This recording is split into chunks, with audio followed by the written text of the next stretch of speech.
Abakunzi b'ibiganiro byacu mwese reka tubasubize tubaha ikaze ni mu kiganiro cyacu cy'uyu munsi. Uyu munsi turaganira ku mukobwa witwa Daria Alexandrovna Dugin, akaba ari Umurusiyakazi uherutse kwicwa atezwe igisasu mu modoka. Byagenze gute kugira ngo Umurusiyakazi Daria Dugin akaba umunyapolitike n'umunyamakurukazi apfa atezwe igisasu mu modoka tariki 20 z'ukwezi kwa munani uyu mwaka wa 2022?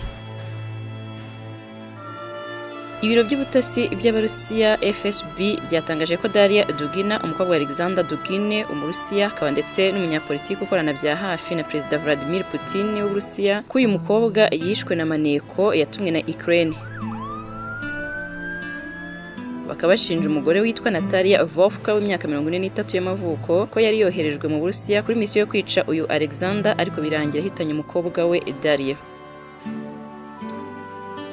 Uburusiya buvuga ko bufite amakuru yizewe ko Natalia yinjiye muri Ukraine ari kumwe n'umukobwa we, bajya gucumbika ku nzu yegereye y'uyu mukobwa yabagamo. Ibyo bakaba babikoze kugira ngo bamuneke uko gahunda ze z'umunsi ziba ziteye. Icyo gihe bikango byari bigamijwe yuko nibaramuka bamenye uko ize ziteye bazaboneraho no kumenya uko izase nazo zimeze.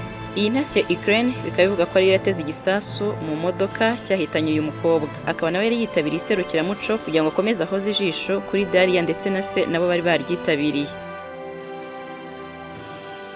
Nyuma y'amasaha make igisasu gituritse kikica Daria, abatangabuhamya bakaba baratangaje ko iyi ntasi Natalia ndetse n'umukobwa wayo bari binjiye mu gihugu cy'Uburusiya, babonywe batega train, ni ukuvuga gari ya moshi, ndetse bongera kubonwa barimo kwambuka umupaka bagana muri Estonia. Mu gukora iperereza, ibiro by'ubutasi by'Abarusiya bakaba baraje gusanga igisasu cyari cyatezwe mu modoka yagombaga kugendwamo na se w'uyu mukobwa, ariko ku munota wa nyuma aza gukodesha indi modoka. Iyo yari kugendamo ari nayo yatezwemo igisasu, akaba yitije umukobwa we. Ubundi uyu mukobwa Daria yari muntu ki? Daria Alexandrovna Dugina yavutse tariki 15 z'ukwezi kwa 12 umwaka wa 1992. Akaba yavukiye Moscow mu gihugu cy'Uburusiya. Uyu mukobwa yapfuye tariki 20 z'ukwezi kwa munani umwaka wa 2022 ku myaka 29 y'amavuko. Yishwe n'igisasu cyatezwe mu modoka yarimo ubwo yaravuye mu iserukiramuco ari nijoro. Mu mashuri Daria akaba yarize ibijyanye na filozofi muri kaminuza y'i Moscow, aho yaje gusoza mu mwaka wa 2014 afite doctora. Ubu yari umunyapolitike wa hafi cyane ya Putin ndetse n'umunyamakurukazi. Daria ni umwe mu bari bashyigikiye cyane ko Uburusiya butera Ukraine, ndetse yigeze no gutangaza ko amafoto yerekana imirambo y'abanya-Ukraine atari byo, ahubwo ari ikinamico ya Ukraine. N'umwe mu bari barimo kwandika igitabo kizitwa Livre Z, gisobanura byimbitse igitero cy'Uburusiya muri Ukraine. Mu ntangiriro z'uyu mwaka 2022, ibihugu bitandukanye by'i Burayi na Amerika byamufatiye ibihano nyuma yo kugaragaza ko ashyigikiye Uburusiya mu gutera Ukraine. Daria akatezwe igisasu cya bombe mu modoka yari atwaye yo mu bwoko bwa Toyota Land Cruiser Prado, ubundi no modoka ikaba yari yase umubyara. Icyo gisasu kikaba cyaraturikiye mu birometero 40 mu majyaruguru ya Moscow ari mu gihe cya nijoro. Gusa mu by'ukuri ngo siwe wari ugambiriwe kwicwa, ahubwo wamuteze iki gisasu yari agambiriye kwica ise, ariko biza kurangira ise akodesheje indi modoka. Ise Alexander Dugin we ni muntu ki? Dugin yavukiye Moscow mu gihugu cy'Uburusiya hari mu mwaka wa 1962. Ni umuhanga cyane, akaba ndetse n'umunyapolitike uharanira ko Uburusiya bwakwigarurira Uburayi bwose. Akaba kandi yemeza ko Uburusiya bwisanga cyane mu muco wo muri Aziya kurenza wo mu Burayi.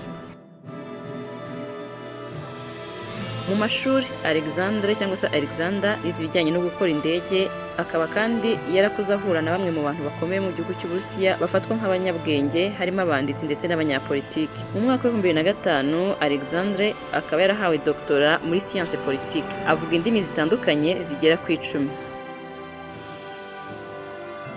Yabaye umwarimu muri kaminuza ndetse akaba anashinzwe ishami ry'amakuru kuri televiziyo yitwa Tsargard kuva mu mwaka wa 2015. Ubundi we n'umukobwa we bahuje ibitekerezo, byari biteganyijwe ko bose baza kugenda mu modoka imwe, ariko ku munota wa nyuma isara bihindura akodesha imodoka.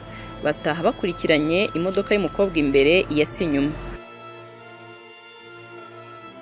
Ubwo bari bageze mu birometero bigeze ku 40 kugira ngo ugere mu murwa mukuru Moscow, cya gisasu cyari cyatezwe kuri ya modoka cyaje guturika. nubwo uyu mugabo Alexander atigeze akomereka ariko yakurikiranye urupfu rw'umukobwa we ko yari amuri inyuma amukurikiye. Intambara y'Uburusiya na Ukraine yatangiye tariki 24 z'ukwezi kwa kabiri mwaka 2022. Icyo gihe Uburusiya bwinjiye mu gihugu cya Ukraine mu ntambara ikoresha ubutaka, amazi ndetse n'ikirere mu kurwana. Ikaba ifatwa nk'intambara ya mbere ikomeye cyane ku mugabane w'Uburayi nyuma y'intambara ya kabiri y'isi yose. Ni intambara itarashyigikiwe n'ibihugu byinshi bitandukanye kuko byaje no gufatira ibihano igihugu cy'Uburusiya, harimo ibihano bya politike, ubukungu ndetse na siporo. Mu gihe bivugwa ko ingengo y'imari y'igisirikare cya Ukraine mu mwaka wa 2022 ingana na miliyari 5 z'amadolari y'Amanyamerika, Uburusiya bwo buyikubye hafi inshuro 10 kuko budget cyangwa se ingengo y'imari y'igisirikare cy'Uburusiya ibarirwa muri miliyari 48 z'amadolari y'Amanyamerika.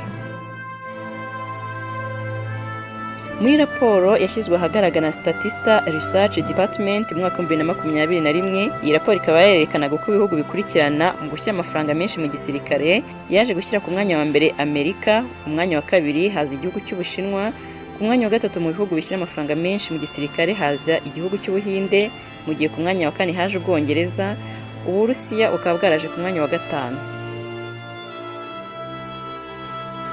Reka tubashimire cyane abakunzi b'ibiganiro byacu nk'ibisanzwe naho ubutaha.